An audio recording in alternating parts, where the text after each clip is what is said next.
إن الحمد لله نحمده ونستعينه ونستغفره ونعوذ بالله من شرور أنفسنا وسيئات أعمالنا من يهده الله فلا مضل له ومن يضلل فلا هادي له وأشهد أن لا إله إلا الله وحده لا شريك له وأشهد أن محمدا عبده ورسوله يا أيها الذين آمنوا اتقوا الله حق تقاته ولا تموتن إلا وأنتم مسلمون يا أيها الناس اتقوا ربكم الذي خلقكم من نفس واحدة وخلق منها زوجها وبث منهما رجالا كثيرا ونساء واتقوا الله الذي تساءلون به والأرحام إن الله كان عليكم رقيبا يا أيها الذين آمنوا اتقوا الله وقولوا قولا سديدا يصلح لكم أعمالكم ويغفر لكم ذنوبكم ومن يطع الله ورسوله فقد فاز فوزا عظيما أما بعد فإن أصدق الحديث كتاب الله وخير الهدي هدي محمد صلى الله عليه وسلم وشر الأمور محدثاتها وكل محدثة بدعة وكل بدعة ضلالة وكل ضلالة في النار. எல்லாம் வல்ல அல்லாஹ் ஜல்ல ஷானஹு வ தஆலாவுடைய கட்டளை ஏற்று ஃபர்து ஐனாகிய புனித ஜும்ஆ கடமையை நிறைவேற்றுவதற்காக அல்லாஹுடைய மாளிகைக்கு வருகை வந்திருக்கின்ற அல்லாஹுவின் நல்லடியார்களே, அன்பின் சகோதர சகோதரிகளே, அல்லாஹு தஆலா தனது நல்லடியார்களுக்கு தயார் செய்து வைத்திருக்கின்ற சுவர்க்கத்தின் மீது ஆசை வைத்தவர்களாக அவன் ஏவியவற்றை எடுத்து நடப்பதன் மூலமும் அவன் பாவிகளுக்கும் காஃபிர்களுக்கும் தயார் செய்து வைத்திருக்கின்ற நரகத்தை பயந்தவர்களாக அவன் தடுத்தவற்றை முற்றுமுழுதாக தவிர்ந்து கொள்வதன் மூலமும் அல்லாஹுவை தக்வா செய்து கொள்ள வேண்டும் என்று எனக்கும் உங்களுக்கும் நினைவூட்டிக் கொள்கிறேன். கண்ணியத்திற்குரிய பெரியோர்களே, சகோதர சகோதரிகளே, அல்லாஹு தஆலா சூரத்து ஆல இம்ரான் 3வது அத்தியாயத்தின் 133வது வசனத்தில் சொல்லும் போது வஸாரிஉ இலா மக்ஃபிரத்தின் மின் ரப்பிக்கும் வஜன்னத்தின் அர்துஹா ஸமாவாத்து வல் அர்த் உஇத்தத் லில் முத்தகீன் என்று சொல்கிறார். அல்லாஹ்விடம் இருக்கிற மன்னிப்பின் பக்கமும் வானங்களையும் பூமியையும் விட விசாலமான தக்வா உள்ள மக்களுக்காக தயார் செய்யப்பட்டிருக்கின்ற சுவர்க்கத்தின் பக்கமும் நீங்கள் ஒருவருக்கொருவர் போட்டி போட்டு விரைந்து வாருங்கள் என்று சொல்கிறார். உண்மையிலேயே இந்த அழைப்பு ஒவ்வொரு மனிதனுடைய காதிலும் ஒலிக்க வேண்டிய ஒரு அழைப்பாகும். குறிப்பாக அல்லாஹுவை ஈமான் கொண்டிருக்கிற மக்களுடைய காதுகளில் எப்போதுமே ரீங்காரம் செய்து கொண்டிருக்கக்கூடிய, எப்போதுமே ஒவ்வொரு முஸ்லிமும் ஒவ்வொரு முஃமினும் நினைவுபடுத்தி கொண்டிருக்க வேண்டிய ஒரு அழைப்பாக இந்த அழைப்பு காணப்படுகிறது. இந்த உலகத்தை பொறுத்தவரையில் இது நிரந்தரமான ஒன்று கிடையாது என்பதை எல்லோருமே புரிந்திருக்கிறார்கள். அது முஸ்லிம் அல்லாதவர்கள், மதங்களை நம்புகிறவர்கள், மதங்களை நம்பாதவர்கள் எல்லோருமே இந்த உலகம் நிரந்தரமற்றது என்பதை ஏற்றுக்கொண்டிருக்கிறார்கள். அதே நேரத்தில் ஒவ்வொரு மனிதனும் அவனுடைய ஆயுள் மிக குறுகியது, அவன் இந்த உலகத்தை விட்டு குறிப்பிட்ட காலங்களில் போய்விடுவான் என்பதையும் புரிந்து வைத்திருக்கிறார்கள். இதற்கு பிறகுள்ள நிலைகள் பற்றிய தெளிவில்லாத காரணத்தினால் ஒவ்வொருவரும் மரணித்த பிறகு அவருடைய நிலைமை என்னவாகும் என்ற தெளிவு இல்லை, அல்லது உலகம் அழிக்கப்பட்ட பிறகு என்ன நடக்கும் என்ற தெளிவில்லை. இதனால் இந்த உலகத்தில் குழப்பங்களும் பிரச்சனைகளும் நாம் படைக்கப்பட்ட நோக்கங்கள் பற்றிய தெளிவின்மையும் மக்கள் மத்தியிலே காணப்படுகிறது.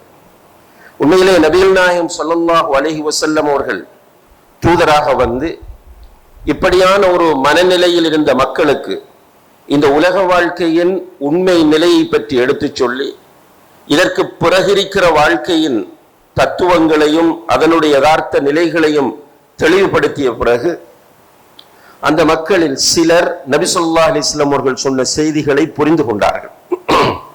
புரிந்து கொண்டு அவர்கள் நபி ஸல்லல்லாஹு அலைஹி வஸல்லம் அவர்களுடைய அழைப்பை ஏற்றுக்கொண்டார்கள். அவர்களுக்கு நபி ஸல்லல்லாஹு அலைஹி வஸல்லம் அவர்கள் இந்த உலக வாழ்க்கை நிரந்தரமற்றது, இது ஒரு நாள் அழிந்து போகும், இந்த உலகத்தில் வாழக்கூடிய நீங்கள் ஒவ்வொருவரும் ஒரு நாள் மரணித்தே ஆக வேண்டும். ஆனால் இதற்கு பிறகு பர்ஸகுடைய ஒரு வாழ்க்கை இருக்கிறது.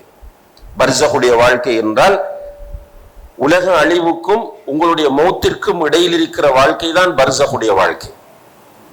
நீங்கள் மௌத்தான பிறகு உலகம் அழிக்கப்படும் வரையும் நீங்கள் வாழ வேண்டிய வாழ்க்கை பர்ஸகுடைய வாழ்க்கை.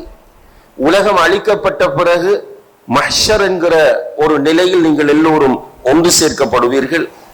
அதிலே நீங்கள் 50,000 வருடங்கள் நிற்க வேண்டும். அதற்கு பிறகு அல்லாஹு தஆலா வருவான், உங்கள் ஒவ்வொருவரோடும் நேரடியாக பேசுவான், உங்களிடம் கேள்வி கேட்பான். அந்த கேள்விகளுக்கு பதில் சொன்னால் நரகத்தின் மீது ஒரு பாலம் போடப்பட்டிருக்கிறது. அந்த பாலத்தை நீங்கள் இலகுவாக கடந்து செல்லலாம். அந்த கேள்விகளுக்கு உங்களால் பதில் சொல்ல முடியவில்லை என்றால் அந்த பாலத்தை நீங்கள் கடக்க முடியாமல் நரகத்திலே நீங்கள் விழுந்து விடுவீர்கள். பாலத்தை கடந்தவர்கள் கந்தரா என்று சொல்லக்கூடிய ஒரு இடத்தில் நின்று எல்லா பிரச்சனைகளுக்கும் அவர்களுக்கு தீர்வு வழங்கப்பட்ட பிறகு அவர்கள் சுவர்க்கத்திற்கு செல்வார்கள் என்று சொல்லி சுவர்க்கத்தினுடைய தன்மைகளை எல்லாம் அந்த சஹாபாக்களுக்கு சொல்லி காட்டினார்கள். சுவர்க்கம் படைக்கப்பட்டிருக்கிறது, நரகம் படைக்கப்பட்டிருப்பது போல சுவர்க்கமும் படைக்கப்பட்டிருக்கிறது. அந்த சுவர்க்கத்தில் ஒரு மனிதன் நீடூழி காலம் வாழுவான். சுவர்க்கத்தில் நுழையக்கூடிய ஒரு மனிதன் மௌத்து கிடையாது, அவனுக்கு அங்கு நோய் கிடையாது, அவனுக்கு எந்த பிரச்சனையுமே கிடையாது.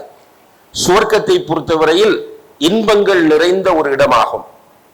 நபிகள் நாயகம் ஸல்லல்லாஹு அலைஹி வஸல்லம் அவர்கள் அதை சொல்லும் போது சஹாபாக்களுக்கு சொல்லுகிறார்கள், ஃபீஹா மா லா ஐனுன் ரஅத் வலா உதுனுன் சமிஅத் வலா خطر على قلب بشر. எந்த கண்ணுமே தன்னுடைய ஆயுளில் கண்டிருக்காத, எந்த காதுமே கேட்டிருக்காத, எந்த உள்ளமும் ஒரு காலமுமே கற்பனை பண்ணி இருக்காத இன்பங்கள் எல்லாம் அந்த சுவர்க்கத்திலே இருக்கிறது என்று சொல்லிவிட்டு ஒரு குர்ஆன் வசனத்தை மோதி காண்பித்தார்கள். வலக்கும் ஃபீஹா மா தஷ்தஹி அன்ஃபுசுக்கும். அந்த சுவர்க்கத்தில் உங்களுடைய உள்ளம் ஆசைப்படக்கூடிய அனைத்தும் இருக்கிறது. சுப்ஹானல்லாஹ். அந்த சுவர்க்கத்தில் உங்களுடைய உள்ளம் ஆசைப்படக்கூடிய அனைத்தும் இருக்கிறது. வலக்கும் ஃபீஹா மா தத்ஊன். நீங்கள் கேட்பவை அனைத்தும் அந்த சுவர்க்கத்தில் உங்களுக்கு கிடைக்கும் என்று நபிகள் நாயகம் ஸல்லல்லாஹு அலைஹி வஸல்லம் அவர்கள் இந்த குர்ஆன் வசனத்தை சஹாபாக்களுக்கு ஓதி காண்பிக்கிறார்கள். சுவர்க்கத்தின் மணலை பற்றி சொல்கிறார்கள், சுவர்க்கத்தில் உள்ள கட்டிடங்கள் பற்றி சொல்கிறார்கள், சுவர்க்கத்திலே இருக்கக்கூடிய அமைப்புகள் அனைத்தையும் சொல்கிறார்கள். சுவர்க்கத்தின் மணல் எப்படி இருக்கும் என்றால் ஜஅஃபரான். ஜஅஃபரான் என்றால் குங்குமமாக இருக்கும். சுவர்க்கத்திலே மாளிகைகளை அல்லாஹு தஆலா கட்டியிருப்பான். அந்த கட்டப்பட்ட மாளிகைகளின் ஒரு கல்லு தங்க கல்லாகவும் அடுத்த கல்லு வெள்ளிக்கல்லாகவும் இருக்கும். அதற்கு பிளாஸ்டரிங் செய்யப்பட்டிருக்கும். அதனுடைய சுவர்களுக்கு பூச்சி பூசப்பட்டிருக்கும். அந்த பூச்சிகள் மிஸ்க் என்று சொல்கிறார்கள், கஸ்தூரியால் பூசப்பட்டிருக்கும். எல்லாம் உலகத்தில் உள்ள பெயர்கள் தான்.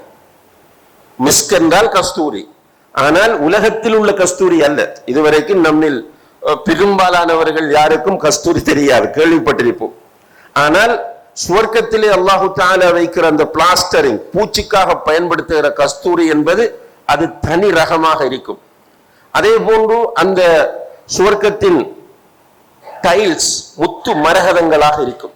இதெல்லாம் குர்ஆனும் ஹதீஸும் நமக்கு சொல்லுகின்றன. சுவர்க்கத்தின் டைல்ஸ், கீழே போடப்பட்டிருக்கிற டைல்ஸ்கள் முத்துக்களாக மரகதங்களாக இருக்கும். அந்த சுவர்க்கத்திலே போடப்பட்டிருக்கிற பர்னிச்சர்ஸ், தளபாடங்கள் தங்கம் வெள்ளியால் இருக்கும். சுவர்க்கத்திலே கட்டில்கள் இருக்கின்றன, தலையணைகள் இருக்கின்றன, விரிப்புகள் இருக்கின்றன, கிச்சன் இருக்கிறது, கிச்சனிலே பயன்படுத்தப்படுகின்ற பாத்திரங்கள் இருக்கின்றன, பெட்ரூம் செட்டை பற்றி அல்லாஹு தஆலா குர்ஆனிலே சொல்லுகிறான். இப்படியான இன்பங்கள் எல்லாம் இருக்கின்றன. அங்கே இருக்கிற கட்டில் மிக உயர் ரகமான கட்டில்களாக இருக்கும், தலையணைகள் வித்தியாசமான தலையணைகளாக இருக்கும், விரிப்புகள் டிஃபரெண்டாக இருக்கும், கிச்சனில் இருக்கிற பிளேட்டுகள் தங்கம் வெள்ளியாக இருக்கும், அவர்கள் பயன்படுத்துகிற சீப்புகள் தங்கமாக இருக்கும். சுப்ஹானல்லாஹ். இப்படியான மாளிகைகள் நிறைந்த ஒரு இடம். வெறுமனே மாளிகைகள் அல்ல, அந்த மாளிகைகள் தோப்புகளுக்கு மத்தியிலே அமைக்கப்பட்ட மாளிகைகளாக இருக்கும். அங்கே தோப்புகள் நிறைந்து போயிருக்கும். அந்த தோப்புகளும் பயனுள்ள தோப்புகளாகவே இருக்கும். மாதுளை, ஆப்பிள், கிரேப்ஸ் என்று நிறைய பெயர்கள் தான் இந்த உலகத்தில் உள்ள பெயர்கள். டேஸ்ட் தனி டேஸ்ட், அதனுடைய வடிவங்கள் வித்தியாசமானவை, மனித மனங்கள் நிறையக்கூடிய வித்தியாசமான வடிவங்களாக அவை இருக்கும். இப்படியான தோப்புகள். அது மட்டுமல்ல, அந்த தோப்புகளுக்கு மத்தியிலே ஆறுகள் ஓடிக்கொண்டிருக்கும். அந்த ஆறுகள் ஆழமானவையாக இருக்காது, ஆனால் பார்ப்பதற்கு ரசிப்பதற்கு அழகானதாகவும் பருகுவதற்கு இன்பமான ஆறுகள். பியூர் வாட்டர், அதாவது மிக சுத்தமான எந்த ஒரு களங்கமும் இல்லாத தண்ணீர். அதே போன்று தேனாறு, பாலாறு, போதை தராத மதுவாறு என்று பல்வேறு ஆறுகள் அந்த தோப்புகளுக்கு இடையிலே ஓடிக்கொண்டிருக்கும். அது மட்டுமல்ல, அந்த ஆறுகளின் ஓரங்களிலே சுப்ஹானல்லாஹ் அற்புதமான மரங்களை அல்லாஹு தஆலா வைத்திருப்பான். அந்த மரம் ஒரு அடியில் வளர்ந்து கிளைகள் அப்படியே பறந்து போய் கிடக்கும். அந்த கிளைகளுக்கு இடையிலே நடந்து சென்றால் 100 வருடங்கள் நடந்து செல்லக்கூடிய அளவுக்கு தூரத்தில் அப்படி அந்த கிளைகள் இருக்கும். அதற்கு கீழே பெஞ்சுகள் போடப்பட்டிருக்கும். அந்த ஆற்றங்கரை ஓரங்களிலே கிண்ணங்கள் வைக்கப்பட்டிருக்கும். அது மட்டுமல்ல, அந்த ஆற்றிலிருந்து பருகுவதற்காக வேண்டி கிண்ணங்கள் வைக்கப்பட்டிருக்கும். அந்த ஆற்றங்கரை ஓரங்களிலே முத்துக்கள் போன்ற குழந்தைகள் ஓடி விளையாடி கொண்டிருப்பார்கள். அந்த குழந்தைகளை பார்த்தால் பார்த்து கொண்டே இருக்க வேண்டும் போலிருக்கும், அப்படி அழகான குழந்தைகள் இருப்பார்கள்.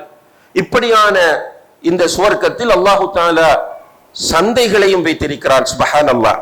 ஒரு மனிதன் என்ஜாய் பண்ணுவதற்கு, ஒரு மனிதன் மேக்சிமம் அனுபவிப்பதற்கு தேவையான அனைத்தையும் வைத்திருக்கிறான். சந்தைகள் அங்கே இருக்கின்றன, வீக்லி சந்தை. அந்த சந்தைகள் வித்தியாசமான முறையிலே வடிவமைக்கப்பட்டிருக்கும். இப்படியான இந்த சுவர்க்கத்திற்குள் நுழையக்கூடியவர்கள் எப்படி இருப்பார்கள் என்றால் வாலிபர்களாகத்தான் இருப்பார்கள். ஆண்களும் பெண்களும் வாலிபர்களாகத்தான் இருப்பார்கள். அவர்களுக்கு முதுமை கிடையாது. ஒரு 30 வயது வாலிபர்களாக உள்ளே சென்றால் அதே வயதிலே இருப்பார்கள். தனி கவர்ச்சியாக இருப்பார்கள். சுப்ஹானல்லாஹ்.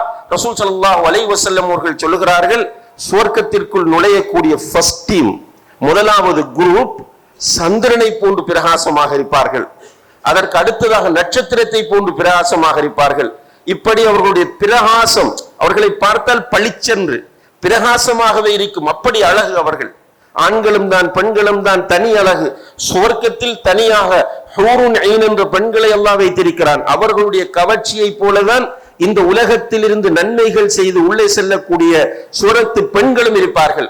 அவர்களுக்கு நிகராகவே இந்த பெண்களும் அழகிய தோற்றத்தோடு இருப்பார்கள். அங்கே நோய் கிடையாது. நபி ஸல்லல்லாஹு அலைஹி வஸல்லம் அவர்கள் சொல்கிறார்கள், யாருமே நோய்வாய்ப்பட மாட்டார்கள். அவர்களுக்கு மலசலம் கழிக்க வேண்டும் என்கிற பிரச்சனை இருக்காது. பார்ப்பதற்கு மிக அழகிய தோற்றத்தோடு அவர்கள் இருப்பார்கள். இதிலே இன்னும் ஒரு மிக முக்கியமான விஷயம் என்னவென்றால், சுவர்க்கத்திற்குள் நுழையக்கூடியவர்களை பற்றி அல்லாஹ் சொல்லும் போது வனஸஅனா மா ஃபி சுதூரிஹிம் மின் கில்லின் இஹ்வானா, அவர்களுடைய உள்ளங்களில் எந்த கரைகளும் இருக்காது. சுப்ஹானல்லாஹ். இந்த உலகத்தில் எவ்வளவுதான் நட்பு, எவ்வளவுதான் நெருக்கம் இருந்தாலும் கொஞ்சம் கொஞ்சம் கரைகள் இருக்கும். ஆனால் சுவர்க்கத்திற்குள் நுழையக்கூடியவர்களுடைய உள்ளங்களில் இருந்து கரைகள் அனைத்தையும் அல்லாஹு தஆலா எடுத்து விடுவான். அப்போ அவர்கள் ஒருவரை பார்த்து மற்றவர் சிரித்தால் உண்மையான சிரிப்பாகவே இருக்கும், தூய்மையான சிரிப்பாகவே அந்த சிரிப்பு இருக்கும். இப்படியாக அந்த மக்கள் சுவர்க்கத்திற்குள் நுழையக்கூடியவர்கள் சுவர்க்கத்தை அனுபவிப்பதற்கு தேவையான எல்லாவற்றையும் அல்லாஹ் கொடுக்கிறான். எந்த அளவுக்கு என்றால், நபிகள் நாயகம் ஸல்லல்லாஹு அலைஹி வஸல்லம் அவர்கள் சொல்லுகிறார்கள், சுவர்க்கத்தில் ஒரு மனிதனுக்கு கொடுக்கப்படக்கூடிய அந்த சுகங்களை அனுபவிப்பதற்குரிய ஆற்றல் எப்படி என்றால், உண்பது, குடிப்பது, உடலுறவு கொள்வது போன்றவற்றில் 100 பேருடைய பலம் ஒருவனுக்கு கொடுக்கப்படும். சுப்ஹானல்லாஹ். அப்ப என்ன புரிகிறது? அனுபவி. சுவர்க்கத்தில் அனுபவிப்பதை தவிர ஒன்றும் இல்லை. இப்ப நமக்கு எவ்வளவுதான் நம்மகிட்ட வசதி இருந்தாலும் குறிப்பிட்ட லிமிட்டுக்கு மேல சாப்பிட முடியாது. ஆசை இருக்கும் சாப்பிட முடியாது, ஆசை இருக்கும் குடிக்க முடியாது. என்றால் சில நேரங்களில் நோய் வந்து தடையாக அமைந்துவிடும். மனைவியோடு தாம்பத்தியத்தில் ஈடுபடுவதும் அப்படித்தான். ஆனால் அங்கே தாராளமாக ஒன்னு கூடி தாம்பத்தியத்தில் ஈடுபடு, நீ டாய்லெட் போக வேண்டும் என்ற பிரச்சனை இல்லை, அல்லது பெண்களுக்கு மாதவிடா என்கிற பிரச்சனை இல்லை. எந்த பிரச்சனையும் அந்த சுவர்க்கத்தில் கிடையாது. சந்தோஷமாக அனுபவிப்பது என்பதுதான் சுவர்க்கத்தில் உள்ள நியதியாகும் என்பதை அல்லாஹும் அல்லாஹுடைய தூதரும் இந்த மக்களுக்கு சொல்லிக் கொடுத்தார்கள். அது மட்டுமல்ல, சுவர்க்கத்தில் எல்லா இன்பங்களையும் அல்லாஹு தஆலா கொடுத்து விட்டு சுவர்க்கவாசிகளை பார்த்து சொல்லப்படும், உங்களுக்கு மேலதிகமாக இன்னும் ஏதாவது வேண்டுமா என்று கேட்கப்படும். அவர்கள் சொல்லுவார்கள், இதற்கு மேல் என்ன வேண்டும் என்று சொல்ல இருக்கிறது?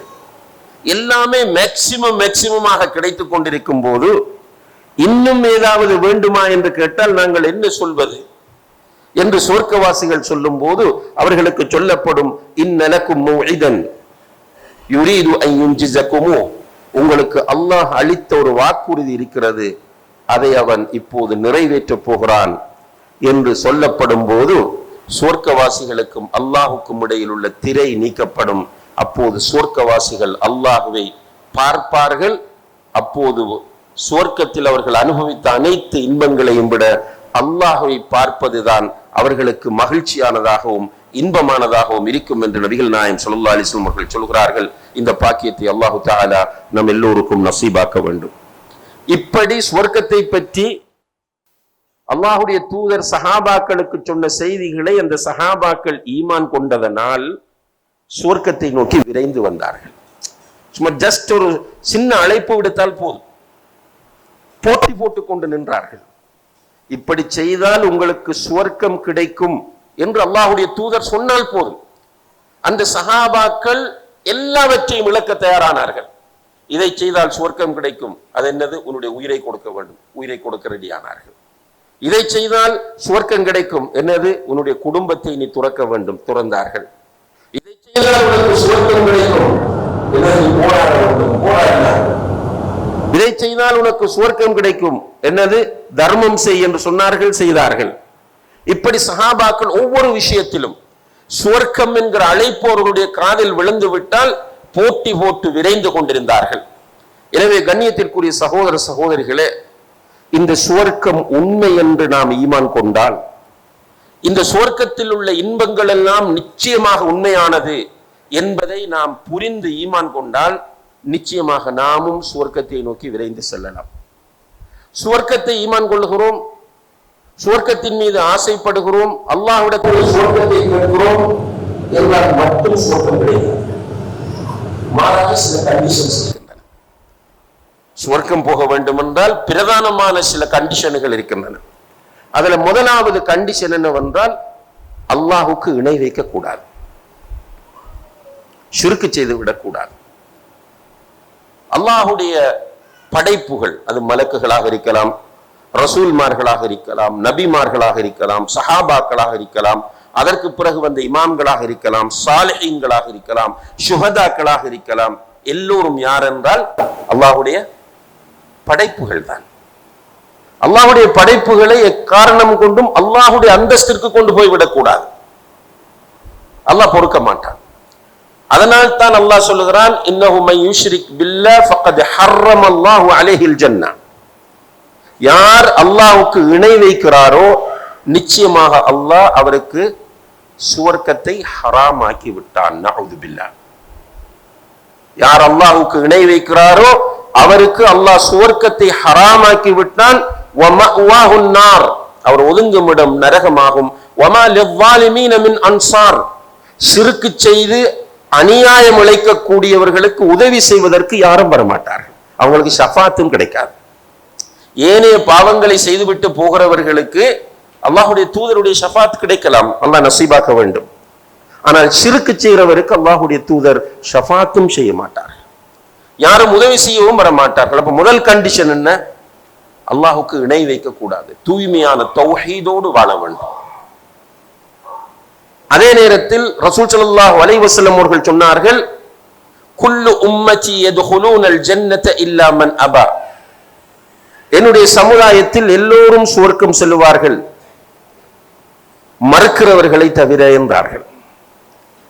சஹாபாக்கள் கேட்கிறார்கள், வமன் யபா யா ரசூலல்லாஹ், அல்லாஹ்வுடைய தூதரை யார்தான் மறுப்பார்கள் என்று கேட்டபோது, மன் அதாஅனி தஹலல் ஜன்னah வமன் அஸானி ஃபக்கத் அபா, யார் எனக்கு வழிபட்டு நடக்கிறாரோ அவர் சுவர்க்கம் செல்லுவார், யார் எனக்கு மாறு செய்கிறாரோ அவர் மறுப்பவர் என்றார்கள்.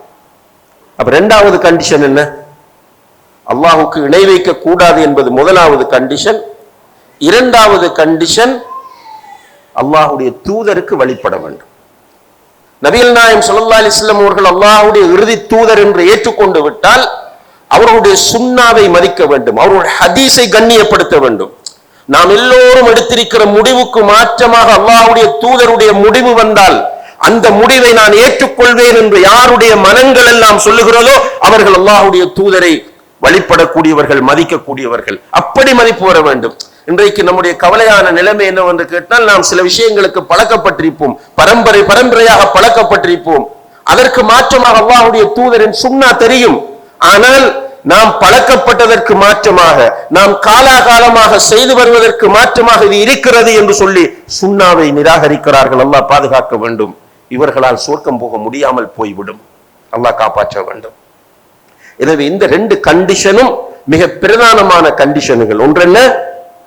இந்த நாம் கண்ணால் கண்டிருக்காத, காதால் கேட்டிருக்காத, மனதால் கற்பனை பண்ணியிருக்காத இன்பங்கள் நிறைந்த, நாம் ஆசைப்படுவதெல்லாம் கிடைக்கிற, நாம் கேட்பதெல்லாம் கிடைக்கிற அந்த சுவர்க்கம் கிடைக்க வேண்டும் என்றால் ஷிர்க் செய்யக்கூடாது. அல்லாஹ்வுடைய தூதர் ஸல்லல்லாஹு அலைஹி வஸல்லம் அவர்களுக்கு வழிபட வேண்டும். அதே நேரத்தில் அன்புள்ள சகோதர சகோதரிகளே, நான் ஷிர்க் செய்வதில்லை, அல்லாஹ்வுடைய தூதருக்கு வழிபடுகிறேன், எனவே நான் சுவர்க்கம் போவேன் என்றும் நினைக்க முடியாது. நிறைய கஷ்டப்பட வேண்டும், நிறைய தியாகம் செய்ய வேண்டும். கொஞ்ச நாள் பருவ வயதை அடைவது என்பது ஒரு ஆணை பொறுத்தவரையில் 14 வயது சுமார். ஒரு பெண்ணை பொறுத்தவரையில் அவள் மாதவிடாயை ஆரம்பிப்பது. இந்த வயதில் இருந்துதான் கவுண்டிங் ஸ்டார்ட். அதுக்கு பிறகுதான் நாம் மார்க்கத்திற்குள் உள்ள சட்டங்களை எல்லாம் கண்டிப்பாக பின்பற்ற வேண்டும் என்கிற நிலை. இப்ப 14 இருந்து மேக்சிமம் எவ்வளவு காலம் வாழ போகிறோம்? ஒரு 65 வருடங்கள். அப்ப மொத்தம் ஒரு 50 வருடங்கள் உயிரோடு இருந்தால் இந்த உலகத்தில் இருக்க போகிறோம். இந்த 50 வருடங்களுக்குள் பிளான் பண்ணி சரியான முறையில் வாழ வேண்டும். சுவர்க்கத்தை அடைய வேண்டும் என்றால் கஷ்டப்பட வேண்டும். அல்லாஹ் அல் குர்ஆனிலே கேட்கிறான், அம் ஹசிபுத்தும் அன் ததுகுலுல் ஜன்னஹ் வலம்மா யஅதிகும் மஸலுல் லதீன ஹலவ் மின் கப்லிகும். உங்களுக்கு முன்னால் இருந்தவர்களுக்கு வந்த கஷ்டங்கள் வராமல் இலகுவாக சுவர்க்கம் செல்லலாம் என்று நீங்கள் நினைத்துக் கொண்டிருக்கிறீர்களா? அல்லாஹ் கேட்கிறான். உங்களுக்கு முன்னால் இருந்தவர்களுக்கு வந்த கஷ்டங்கள் வராமல் இலகுவாக சுவர்க்கம் செல்லலாம் என்று நினைத்துக் கொண்டிருக்கிறீர்களா? மஸ்ஸத்துஹுமுல் பஸா வத்தர்ரா, அவர்களுக்கு கஷ்டம் வந்தது, பஞ்சம் வந்தது, வறுமை வந்தது. வஸுல்ஸிலு, சில நேரங்களில் அவர்கள் உசுப்பப்பட்டார்கள், ஆட்டுவிக்கப்பட்டார்கள். எந்த அளவுக்கு என்றால் ரசூலும் அவரோடு இருந்தவர்களும் அங்கலாய்ப்பார்கள். மத்தா நஸ்ருல்லாஹ், அல்லாஹ்வுடைய உதவி எங்களுக்கு எப்போது கிடைக்கும் என்று அவர்கள் அங்கலாய்க்கிற, ஆனந்தப்படுகிற அளவுக்கு அவர்கள் சோதனைகளுக்கு உள்ளாக்கப்பட்டார்கள். இப்படியான சோதனைகளும் கஷ்டங்களும் பிரச்சனைகளும் சவால்களும் உங்களுக்கு வராமல் இலகுவாக நீங்கள் சுவர்க்கம் நுழைய முடியுமா என்று ரப்புல் ஆலமீன் குர்ஆனிலே கேட்கிறான். எனவே அந்த சுவர்க்கத்தை நோக்கி விரையக்கூடிய நாம் கஷ்டப்பட வேண்டும். சும்மா ராஹத்தாக தூசி படாமல், சோதனை வராமல், கஷ்டங்களை அனுபவிக்காமல் இலகுவாக சுவர்க்கம் நுழையலாம் என்று நினைத்தால் இது ஒரு பகல் கனவு அல்லது ஒரு கற்பனை. எனவே கண்ணியத்திற்குரிய சகோதர சகோதரிகளே, அல்லாஹ்வின் நல்லடியார்களே, அல்லாஹ் ஜல்ல ஷானஹு தஆலா நம் மீது கொண்ட பேரன்பின் காரணத்தினால் அவனை ஏற்றுக்கொள்ளக்கூடிய பாக்கியத்தை நமக்கு வழங்கி இருக்கிறான். தீனுல் இஸ்லாத்தில் நம்மை ஆக்கி இருக்கிறான். எனவே இந்த பாக்கியத்தை சரியாக புரிந்து நம்முடைய இறுதி அல்டிமேட் இலக்காக சுவர்க்கத்தை அடைவது என்பதை நாம் ஒவ்வொருவரும் புரிந்து கொள்ள வேண்டும். அந்த சுவர்க்கத்தை அடைவதற்காக வேண்டி என்னென்ன வழிமுறைகளை எல்லாம் இஸ்லாம் நமக்கு காட்டித் தருகிறதோ அவற்றை சரியாக புரிந்து செய்ய நாம் முயற்சி செய்ய வேண்டும். எல்லாம் வல்ல அல்லாஹு தஆலா அதற்கு நம் எல்லோருக்கும் தௌஃபீக் செய்வானாக. வ ஆகிரு தஅவானா அனில் ஹம்துலில்லாஹி ரப்பில் ஆலமீன்.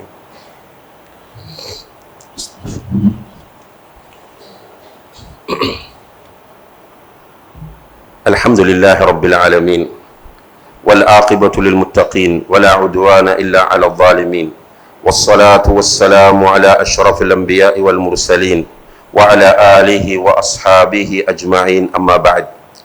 கணியத்திற்குரிய பெரியோர்களே, சகோதர சகோதரிகளே, அல்லாஹ்வுடைய பேரருளால் இந்த ராஜபாளையத்திலே அமைக்கப்பட்டிருக்கக்கூடிய இந்த மஸ்ஜிதை இன்று அதிகாலை ஃபஜ்ர் தொழுகையோடு திறந்து தொழுகையை நிறைவேற்றி முதலாவது ஹுத்பாவையும் இன்று நீங்கள் எல்லோரும் இந்த மஸ்ஜிதிலே அமர்ந்த நிலையில் செவிமடுத்துக் கொண்டிருக்கிறீர்கள். அல்ஹம்துலில்லாஹ்.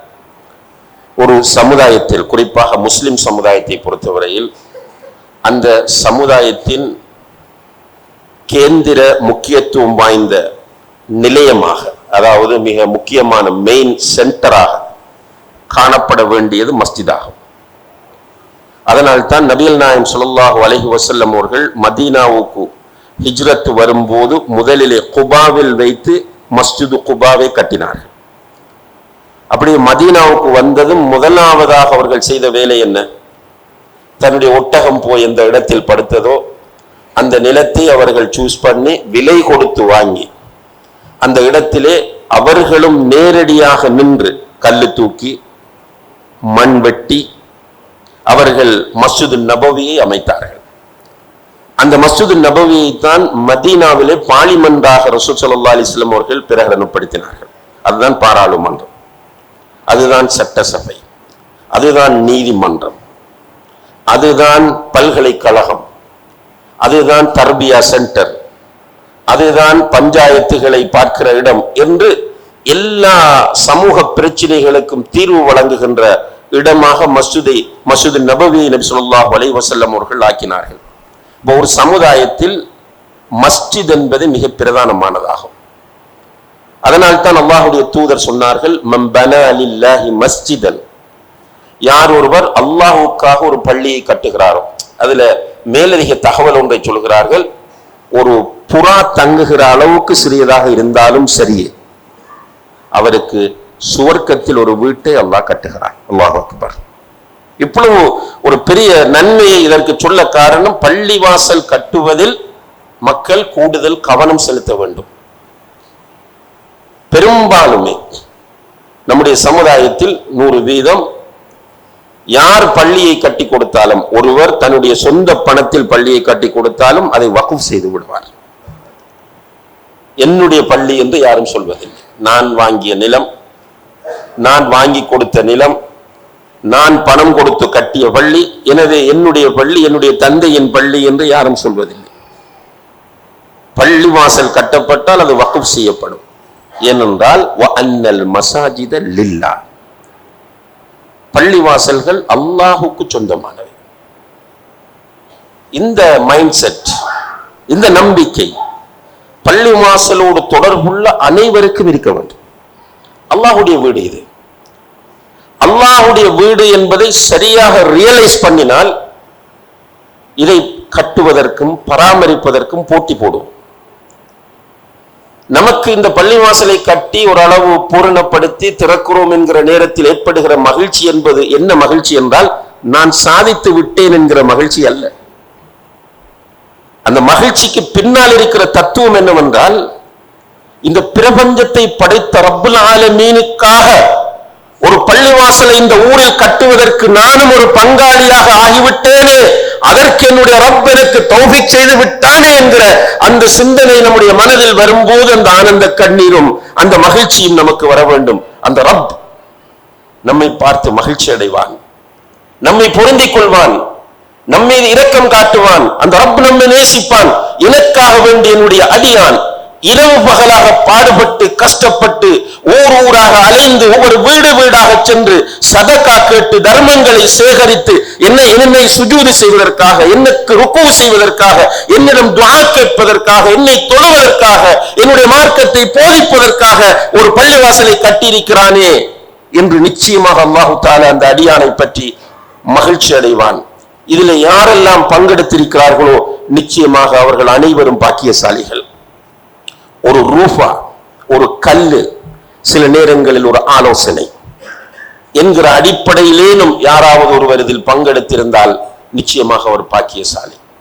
இன்ஷா அல்லாஹ் பள்ளி கட்டப்பட்டு விட்டது, இனி பள்ளி இருக்கும், பள்ளி வளரும். நாம் மூத்தாகி விடுவோம். சில ஊர்களுக்கு போகிறோம், பள்ளிவாசலை காட்டுகிறார்கள், இந்த பள்ளி கட்டி 300 வருடங்கள் என்கிறார்கள். யார் என்பதை தெரியாது, கட்டியவர் யார், நிலத்துக்கு சொந்தக்காரர் யார் என்பதே தெரியாது. சில இடங்களுக்கு போனால் 600 வருட பள்ளிவாசல் என்று சொல்கிறோம். யார் கட்டினார், யார் நிலம் வாங்கினார், யார் சதக்கா கொடுத்தார் என்பது தெரியாது. ஆனால் அந்த பள்ளியில் இன்றும் சுஜூது செய்யப்படுகிறது. சுப்ஹானல்லாஹ். யாரெல்லாம் அந்த பள்ளிவாசலை கட்டினார்களோ, கட்டுவதற்கு காரணமாக இருந்தார்களோ, அவர்களுடைய கபருக்கு நாளாந்தம் நன்மை போய் கொண்டே இருக்கும். இந்த விஷயத்தை புரிந்து கொள்கிறவர்கள் பள்ளிவாசல்கள் கட்டுவதிலே போட்டி போடுவார்கள் என்பதை நாம் புரிந்து கொள்ள வேண்டும். இது நடக்குது. இந்த நம்முடைய நாட்டிலும் சில சகோதர சகோதரிகள் பேர் சொல்லாமலே பள்ளியை கட்டிட்டு போறாங்க. சவுதி அரேபியா, குவைத், கத்தார் போன்ற நாடுகளுக்கு போனால் அங்குள்ள சில தனவந்தர்கள் பணத்தை தூக்கி பள்ளி கட்டுங்கன்னு சொல்லுவாங்க. சும்மா நம்ம சவுதிக்கு ஒரு தடவை போய் கொண்டிருக்கும் ஏர்போர்ட்ல இமிகிரேஷன்ல உள்ளே பாஸ்போர்ட்டை செக் பண்ணும்போது ஒருவர் பேசியவர், நீங்கள் அரபு நன்றாக பேசுகிறீர்கள், எப்படி அரபு தெரியும் என்று கேட்டார். அப்ப விஷயத்தை சொன்ன போது உடனே அவர் கேட்டார், உங்களுடைய ஊரில் ஒரு பள்ளி கட்ட முடியுமா? என்னுடைய தாயின் பெயரில் ஒரு பள்ளியை கட்ட வேண்டும் என்று நான் ஆசைப்படுகிறேன் என்று சொல்கிறார். என்றால் இதில் உள்ள விஷயத்தை புரிந்து கொண்டவர்கள். சுப்ஹானல்லாஹ், இதை புரியாதவர்கள் சிலர் இருக்கிறார்கள். பள்ளி கட்டுவதை தடை செய்வார்கள், பள்ளி கட்டுவதை விமர்சிப்பார்கள். அல்லாஹ் அவர்களுக்கு ஹிதாயத்தை கொடுக்க வேண்டும். எனவே அன்புள்ள சகோதர சகோதரிகளே, அல்லாஹ்வுக்கு ஷுக்ர் செய்யுங்கள். உங்களுடைய ஊரிலே, அதிலும் குறிப்பாக இன்றைய காலத்தில் பித்அத்துகள், மூட நம்பிக்கைகள் நிறைந்து போயிருக்கிற இந்த காலத்திலே குர்ஆன் சஹீஹான சுன்னா அடிப்படையில் இயங்கக்கூடிய ஒரு பள்ளிவாசலை கட்டுவதற்கு அல்லாஹ் உங்களுக்கு தௌஃபீக் செய்திருக்கிறான். அதற்காக வேண்டி அல்லாஹ்வுக்கு ஷுக்ர் செய்யுங்கள். இதிலே பங்கெடுப்பதற்கு அல்லாஹு தஆலா உங்களுக்கு பாக்கியத்தை தந்திருக்கிறான். அதற்காக அல்லாஹ்வை புகழ்ந்து கொள்ளுங்கள், நிறைய துஆ கேளுங்கள். இந்த பள்ளிவாசல் தூய்மையாக இயங்க வேண்டும், அல்லாஹ் ஒருவனுக்காக மட்டுமே இயங்க வேண்டும், யாருடைய இன்ஃப்ளூயன்ஸும் இல்லாமல் அல்லாஹுடைய மார்க்கத்தை, தௌஹீதை, சுன்னாவை தூய்மையாக போதிக்கக்கூடிய ஒரு சென்டராக இந்த பள்ளிவாசல் இருக்க வேண்டும் என்று எல்லோரும் அல்லாஹ்விடத்தில் துஆ செய்வோம். அதே போல நீங்கள் எல்லோரும் இந்த பள்ளிவாசலின் பராமரிப்பாளர்கள். அல்லாஹ் குர்ஆனில் இன்னமா யஅமுரு மசாஜித் அல்லாஹ் என்று பராமரிப்பை பற்றி சொல்கிறான். நீங்கள் எல்லோரும் பராமரிப்பாளர்கள். அதிலே பெரும்பாலான மக்கள் உயிரோட்டமான முறையில், ரூஹானியத்தான அடிப்படையில், மஅனவியத்தாக பள்ளியை பராமரிக்க வேண்டியவர்கள். அதாவது 5 நேரம் பள்ளிக்கு வருவது, பள்ளியில் உட்காருவது, குர்ஆன் ஓதுவது, தர்ஸ்களிலே வகுப்புகளிலே கலந்து கொள்வது என்று பள்ளியை உயிரோட்டமாக்க வேண்டிய பொறுப்பு எல்லோருக்கும் இருக்கிறது. அல்லாஹ்வை சாட்சியாக வைத்து இதை இந்த இடத்திலே பதிவு செய்கிறோம். ஆண்கள் தங்களுடைய ஃபர்து தொழுகைகளை பள்ளியிலே தான் தொழ வேண்டும். எக்காரணம் கொண்டும் வீடுகளில் தொழுகிற நிலைகளை கைவிடுங்கள். பெண்களே, உங்களுடைய கணவன்மாரை, உங்களுடைய சகோதரர்களை, உங்களுடைய மகன்களை பள்ளிவாசலுக்கு அனுப்புகிற நல்ல சாலிஹான பெண்களாக நீங்கள் மாறுங்கள். பள்ளிவாசல் எப்படி ஜும்மாவுக்கு நிறைந்து வழிகிறதோ அதே போன்று ஒவ்வொரு வக்து தொழுகைக்கும் தொழுகையாளிகளால் நிறைந்து வழிய வேண்டும் என்பது முக்கியமான விஷயமாகும். அதே போன்று ஹிஸ்ஸியத்தான இமாரா என்று சொன்னால் பள்ளிவாசலை சுத்தமாக வைத்திருப்பது, பள்ளிவாசலிலே இமாமை சரியாக கவனிப்பது, முஅத்தினை சரியாக கவனிப்பது, பள்ளிவாசலில் இருக்கக்கூடிய ஒது செய்யக்கூடிய ஏனைய இடங்களை எல்லாம் ஒழுங்கான முறையிலே பராமரிப்பது என்பது அவர்களுடைய பொறுப்பாகும். எல்லோரும் சேர்ந்து இது அல்லாஹ்வுடைய வீடு என்ற சிந்தனையோடு இந்த பள்ளிவாசலை பராமரிப்பதற்கு நாம் முயற்சிய வேண்டும். யாரெல்லாம் இந்த பள்ளிவாசலை கட்டுவதற்கு காரணமாக இருந்தார்களோ, பங்காளிகளாக இருந்தார்களோ, அவர்கள் அனைவருக்கும் அந்த ரப்புல் ஆலமீன் நிறைவான கூலியை கொடுப்பானாக. மேலும் இந்த பள்ளிவாசலை விரைவிலே பூரணமாக முடிப்பதற்கு அந்த ரப்புல் ஆலமீன் தௌஃபீக் செய்வானாக. அதற்குரிய நல்ல மனநிலையையும் சதகா செய்கின்ற அந்த பாக்கியத்தையும் தாராளமாக அள்ளி வழங்கக்கூடிய நிலையையும் இந்த ஊர் மக்களுக்கும் ஏனைய சகோதர சகோதரிகளுக்கும் ரப்புல் ஆலமீன் தந்தருள்வானாக. வ ஆஹிரு தஅவானா அனில் ஹம்துலில்லாஹி ரப்பில் ஆலமீன்.